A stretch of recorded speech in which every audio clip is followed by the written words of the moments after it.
l'ordre premier, c'est d'apprendre. Et donc cet apprentissage est fondamental. On peut le faire sur le tas, comme beaucoup le font. On ne peut pas, il n'y a pas d'âge pour ne pas apprendre, mais également il y a cette obligation, parce que c'est une obligation. Si Allah a envoyé des messagers, c'est pour nous enseigner. Si Allah a conservé le livre, c'est pour nous permettre d'apprendre. Et donc ça, dans l'islam, ça doit être un réflexe que d'apprendre du berceau jusqu'à la mort. On apprend toujours. Et on sait que si les savants qui ont une place particulière dans l'islam, qui sont les seuls à craindre Allah, comme Allah dit, parmi ses serviteurs, seuls les savants, c'est-à-dire, savants, ça ne veut pas dire qu'on sort d'une université, etc., c'est ceux qui savent, donc qui ont appris, forcément. Donc la science, il a dit, les gens de qui on pense beaucoup de bien, qui sont les savants, interprètent souvent dans le Coran, ceux qui croient, on traduit ça par ça, ceux qui croient, ils font les bonnes œuvres.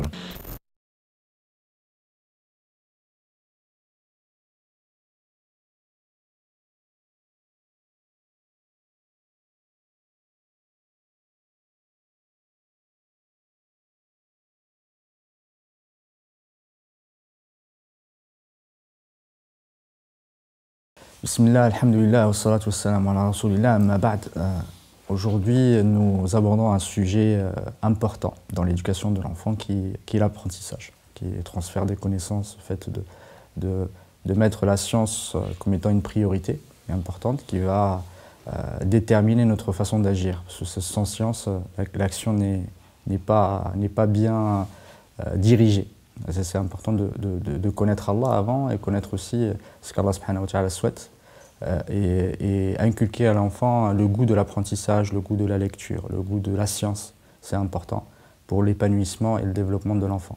Barakallahu fik, Cheikh, de nous parler de ce sujet qui vous tient à cœur, parce que c'est, voilà, depuis des années vous enseignez et qu'Allah subhanahu wa ta'ala vous récompense par le meilleur. Barakallahu fik, Mohamed.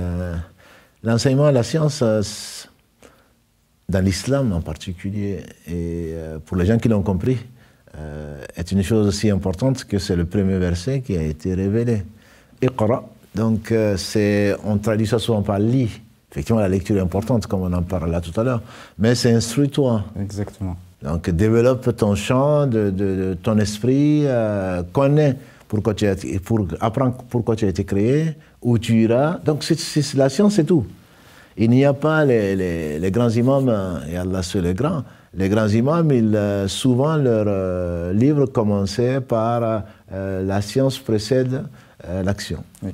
Et Allah a ordonné à son prophète Muhammad sallallahu fa'alam annahu la ilaha illallah. Astaghfiru li dhanbik. Dans la sourate Muhammad 47, verset 18, sache, ô Muhammad, qu'il n'y a d'autre être digne d'adoration si ce n'est Allah, et demande pardon pour tes péchés et ceux des croyants. Et donc, l'ordre premier, c'est d'apprendre.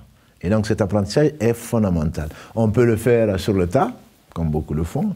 On ne peut pas, il n'y a pas d'âge pour ne pas apprendre, mais également, il y a cette obligation, parce que c'est une obligation. Si Allah a envoyé des messagers, c'est pour nous enseigner. Si Allah a conservé le livre, c'est pour nous permettre d'apprendre.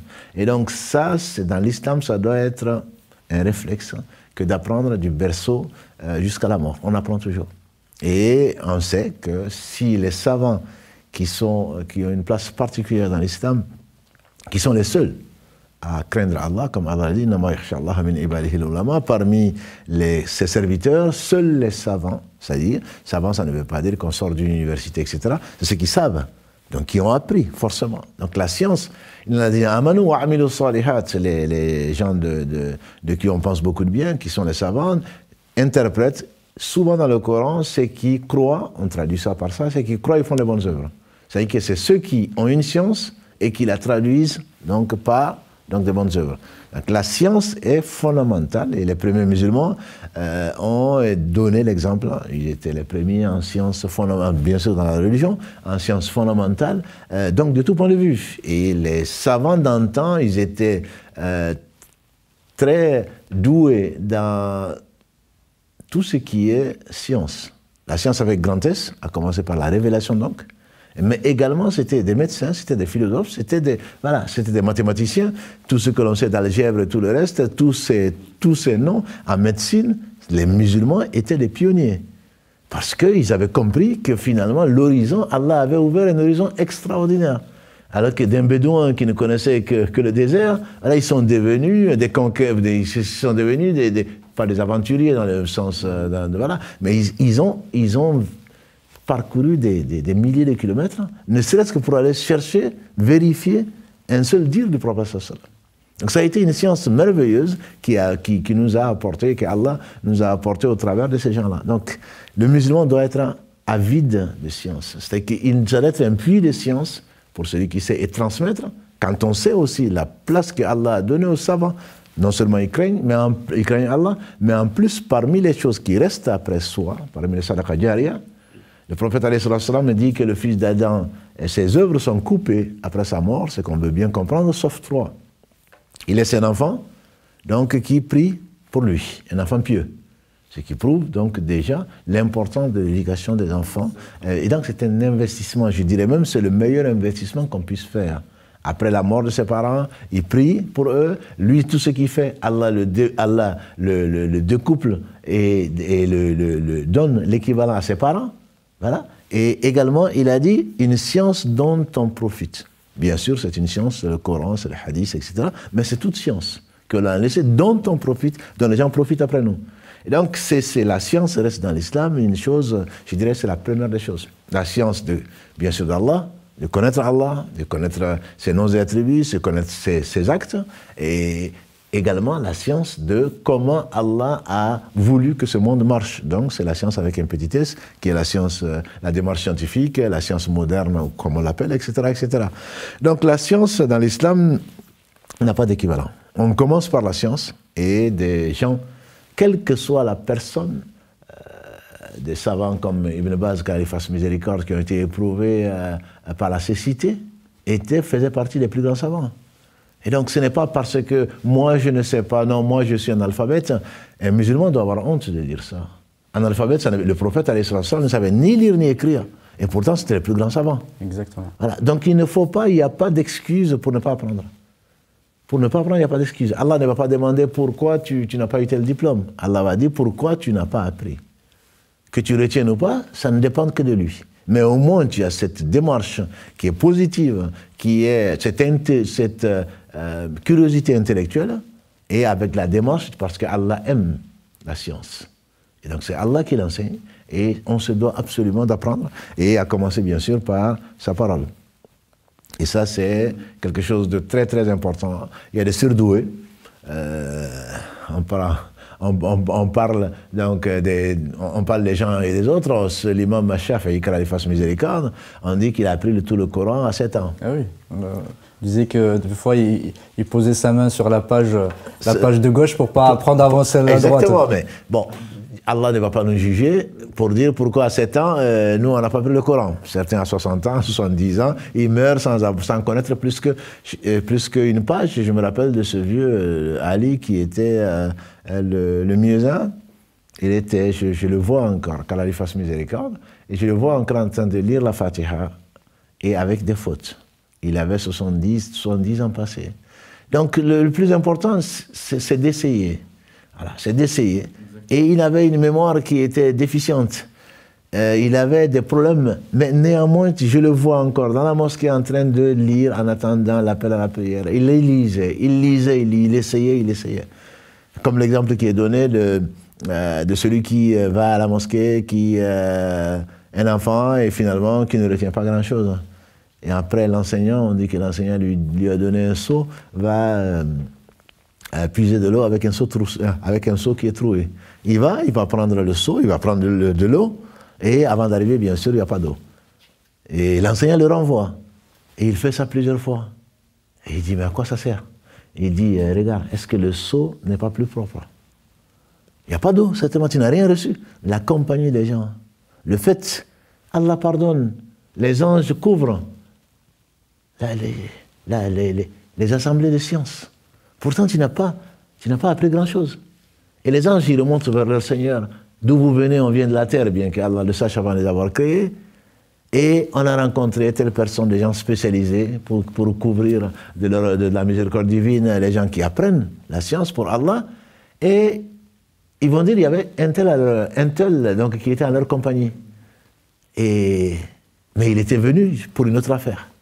Combien de gens sont venus pour une autre affaire, finalement, ils sont restés. Ils ont appris une chose. Notamment les enfants, ils jouent, etc. Mais quelque part, ils entendent et ils retiennent.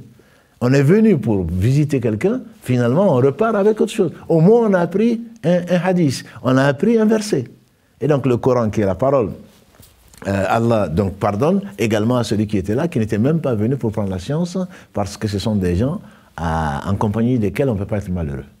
Donc, cette science, si on connaissait le Coran, ce n'est pas parce qu'on est analphabète, comme la majorité de la communauté aujourd'hui, en tout cas musulmane, qu'on ne doit pas apprendre. Justement parce qu'on est conscient qu'on est mieux que les bêtes, je veux dire, on est responsable et qu'on est doué de toute façon dans un domaine et que le plus important, Allah nous récompense en fonction donc de nos efforts, de notre intention et pas en fonction de ce que nous avons retenu. Ah, moi je comprends rien, moi je ne retiens rien, ce n'est pas sur cela qu'on sera jugé. On sera jugé sur le fait de est-ce que j'ai fait l'effort d'apprendre? Est-ce que j'ai insisté? Est-ce que j'ai eu une résolution d'apprendre? Et c'est comme si on est payé comme si on l'avait déjà fait, même si on ne réussit pas. Et donc ça, c'est notre Seigneur. Le Coran en particulier, donc apprendre le Coran surtout à bas âge. On a parlé de l'imam Shafi'i, qu'Allah fasse miséricorde, il y a d'autres imams. L'imam Ibn Taymiyyah, An-Nawawi, on dit qu'à 10 ans, ils avaient déjà appris le Coran. Et il faut l'enseigner, il faut le comprendre un peu plus tard. Et on dit que l'imam Abu Hanifa, qu'Allah fasse miséricorde, son enseignant, quand il a appris la Fatiha ou des sourates courtes, l'enseignant, son père est venu offrir un trésor. Je ne sais pas combien de milliers. Voilà, donc, pourquoi? Parce qu'il lui a enseigné une sourate du Coran. Et les gens qui apprennent le Coran, bien sûr, ce sont les gens qui sont le cercle que Allah a particulièrement choisi et aimé. Yani, comme le prophète sallam le disait, alayhi salatu wassalam, yani ahlul Qur'an, ahlullah wa khasatu. Les gens du Coran, les gens qui apprennent le Coran, c'est le cercle fermé que Allah subhanahu wa ta'ala a voulu réserver à lui-même. Et donc, chaque lettre du Coran rapporte 10 bonnes actions. Et comme il le précisait, quand je parle d'une lettre, je ne dis pas que Alif, Lam, Mim est une lettre. Alif est une lettre, Lam est une lettre, Mim est une lettre. Donc 10 bonnes actions pour cela. La Fatiha, qui a combien de versets, qui a combien de lettres, combien ça rapporte? Qul Allahu Ahad, le fait de le lire, ça rapporte l'équivalent du tiers du Coran comme mérite, etc., etc. Et donc, les parents seront étonnés, les parents des gens qui ont appris le Coran seront honorés, illuminés, au jour du jugement dernier, mais ils disent, mais d'où cela nous vient-il? Et cela vient du fait donc, que vous avez eu des enfants qui ont appris le Coran. Donc le Coran, c'est la vérité même, c'est la parole d'Allah, incréée. Et donc, quand on ne accorde pas de l'importance au Coran, certainement c'est qu'on n'apporte pas de l'importance à la religion, et donc à celui à qui ça appartient, la religion, c'est-à-dire Allah. Le Coran, c'est vraiment le centre de la vie d'un musulman, quel qu'il soit. Peu importe, je veux dire, les difficultés ou les capacités à retenir, mais il faut le lire. Le Coran a été révélé pour sauver l'humanité, pour nous faire sortir des ténèbres vers la lumière, ce qui oblige à le lire, pas seulement pendant le Ramadan, malheureusement, pas à l'écouter parce que c'est le Ramadan, on doit le comprendre. On doit le comprendre, on doit le vivre, puisqu'il a été révélé pour ça. À côté du Coran, on a vu que le prophète sallam est venu pour nous enseigner, et donc par conséquent, tout ce qu'il nous a enseigné ne venait pas de lui-même, ça vient d'Allah subhanahu wa ta'ala. Allah dit qu'il ne parlait pas sous l'effet de la passion, ce n'est qu'une révélation révélée. Et donc ses paroles, ses actes, même ses approbations, ont été consignés grâce à Allah subhanahu wa ta'ala. On a la plus belle science humaine, en tout cas mon humble avis. Il n'y a pas de comparaison possible entre la science du hadith, par exemple, et tout ce que l'on peut trouver aujourd'hui en science humaine. Ça n'existe pas.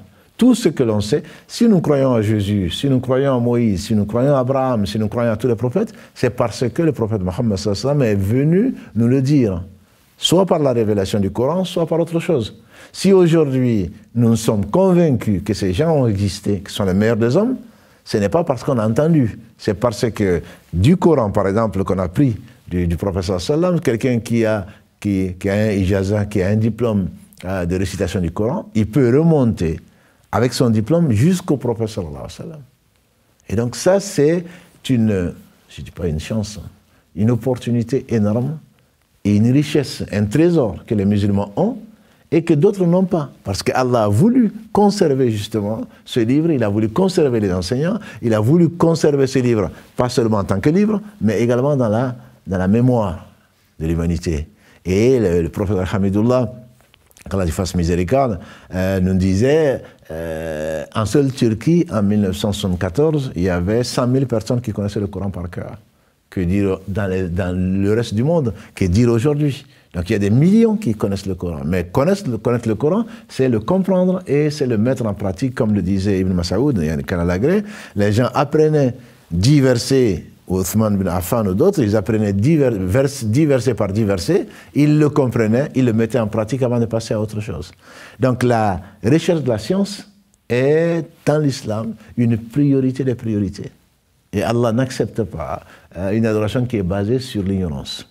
Donc la communauté se doit de se réveiller, et avec, il n'y a pas que, bien sûr, c'est apprendre le Coran et ne pas le comprendre, il y a toute forme de science qui pourrait être utile pour les autres. Si on ne connaît pas de science, comment est-ce qu'on va creuser des puits, comment est-ce qu'on va arroser, comment on va faire ceci. Donc la médecine et tout le reste, on disait au début donc, de cet épisode que les musulmans excellaient dans tous les domaines. Dans tous les domaines. Et ce n'est pas parce que aujourd'hui, un imam, on vient lui donner 10 € pour faire des invocations ou pour faire un mariage. Je veux dire, il vaut beaucoup mieux que ça. Et dans l'islam, il n'y avait pas, l'islam originel, il n'y avait pas de spécialisation, entre guillemets. Moi, je suis imam, ou moi, mon travail, c'est d'apprendre le Coran. Non. Le Coran est dans ma vie. Le meilleur d'entre nous, celui qu'on pense être le plus, en tout cas, le plus instruit d'entre nous, on le délègue ou on le désigne comme imam. Mais à côté de ça, tous nos grands imams, ils avaient d'autres fonctions. Voilà, ils avaient des métiers. Alors, il ne s'agit pas... Le musulman doit être cultivé, il doit avoir un esprit ouvert. Et il n'y a pas plus ouvert, il n'y a pas plus d'esprit ouvert plutôt, que celui qui possède le Coran et qui le comprend. Parce que Allah nous demande de parcourir la terre, de voir, il y a des récits, il y a ce qui nous attend, il y a tout. Mais ceci doit nous amener pas à nous renfermer sur nous, l'inverse. Nous rendre reconnaissants, et comme tu l'as si bien dit en début de l'épisode, c'est la transmission. La transmission donc de l'information, une information sûre, puisqu'Allah nous dit de la vérifier à une heure où les fake news donc pilulent sur Internet et le reste, de ne pas répéter ce que l'on entend comme ça sans le vérifier. Tout ceci, on le trouve dans le Coran. Voilà. Donc c'est tout le comportement dont on parlait donc dans l'épisode précédent. Tout ceci, Allah nous éduque. Allah nous éduque, et c'est un message qui est clair, qui est éternel, qui est vrai. Et donc comment on peut passer à côté d'un trésor aussi important? Exactement. J'en profite justement pour vous poser une question d'un élève de l'IPA. Salam alaikum. Moi qui aime bien lire, je voudrais savoir quelle lecture pouvez-vous me conseiller? Dès à présent, les lectures, je pense qu'on ne l'en fait pas assez, surtout à l'ère d'Internet, etc. Même s'il y a des e-books, etc. Mais généralement, on préfère écouter des chansons, occuper son temps ou le perdre plutôt. Donc les lectures, c'est avant tout, moi ce que je te conseille, c'est de t'imposer une régularité, même en lisant. Choisis ton livre. Choisis dans le domaine qui te plaît, mais lis. Quel que soit le livre. Nous, on a tendance à lire ce qui est islamique. Mais tout est islamique, sauf ce qui ne l'est pas. Et donc, sur la vie, si tu t'ennuies au lieu de regarder les films, je ne sais quoi d'autre, va sur Arte ou vois la vie sur la nature, sur les animaux, etc. Ça, tu comprendras la beauté de la nature, la beauté de celui qui l'a créé, tu comprendras comment il n'y a pas de hasard, tu comprendras que Allah a tout créé en couple, tu comprendras qu'il y a un équilibre, même dans la nature, entre tout ce qui mange l'autre, etc. Donc, tout, absolument, entre les saisons. Donc, on apprend. Et ça ne peut que renforcer la foi. C'est quelque chose d'extrêmement important. Moi, je dis lis. Si, bien sûr, tu te dois de lire un certain nombre de choses sur la vie du prophète sallallahu alayhi wa sallam. Il y a des petits livres, etc. dessus qui vont te montrer quel homme il fut, celui qu'on doit aimer plus que nos propres pères et mères, même plus que nous-mêmes. Si tu as les moyens, ça dépend de ton âge, si tu veux t'imposer à lire au moins une page du Coran par jour, et apprends un verset, en force de lire, tu finiras par retenir. Voilà. Et donc, moi je te dis, lis. Je te dirais, lis, et à partir de ce moment-là, tu vas aimer la lecture, tu vas aimer découvrir, et là, tu vas apprendre. Mais si tu ne fais que consommer et répéter ce que les autres disent, tu n'es pas capable de prendre toi-même la science, et encore moins d'en tirer des leçons, certainement, tu vas être un suiveur, un consommateur, comme il y en a beaucoup. Pour nous avoir rappelé l'importance de l'apprentissage, la transmission de savoir et le rôle important de la science dans notre religion. Il y a un aspect qui serait peut-être important qu'on n'a pas eu l'occasion ni le temps d'évoquer, c'est l'importance du cadre scolaire, du choix qui va être fait par les parents, du cadre scolaire de leur enfant, du suivi, etc., de bien suivre leurs enfants après leurs cours, etc. Tout cet accompagnement qui est un droit de l'enfant et qu'on doit s'imposer effectivement vis-à-vis de nos enfants pour accompagner leur développement. Barakallahu fik wa jazakallahu khairan pour ces éclaircissements. Et le cours suivant, Inch'Allah Ta'ala, on va parler de tous les aspects importants pour construire l'enfant, sa personnalité, mais via la santé, via l'activité, etc. Vont faire quelqu'un d'actif et le préserver sa santé qui est un devoir. Et ça, c'est des choses qui vont être inhérentes à la consommation et vis-à-vis de l'enfant et tout ce qu'on peut lui enseigner comme règle à ce propos. En tout cas, barakallahu fik wa jazakallahu khairan wa assalamu alaikum wa rahmatullahi wa barakatuh.